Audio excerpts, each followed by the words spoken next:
గంట నానబెట్టిన సగ్బియ్యం ఇది గంట నానబెట్టుకోవాలి. రాయి వేలీలు కాదు సగ్బియ్యంలోకి బెల్లము,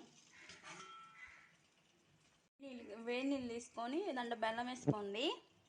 1 స్పూన్ పంచదార వేసుకోండి.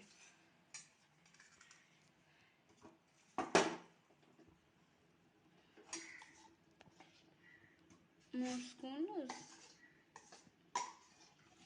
నానబెట్టిన సగ్బియ్యం వేసుకోండి. తిప్పుకోండి.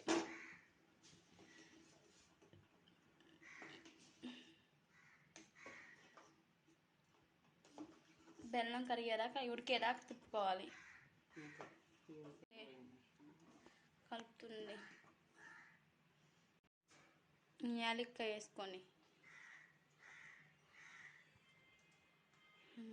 పాయసంలోకి, సగ్బియ్య పాయసంలోకి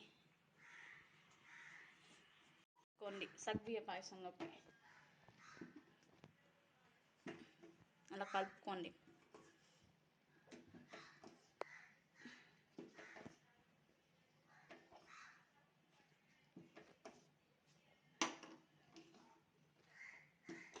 అంతే ఫ్రెండ్స్, అంతేనదే.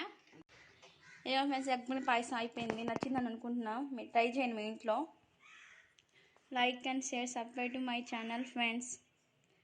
నన్ను ఆదరించండి ఫ్రెండ్స్. మీరు చూస్తే అందరూ సబ్స్క్రైబ్ చేసుకోండి ఫ్రెండ్స్ అందరూ.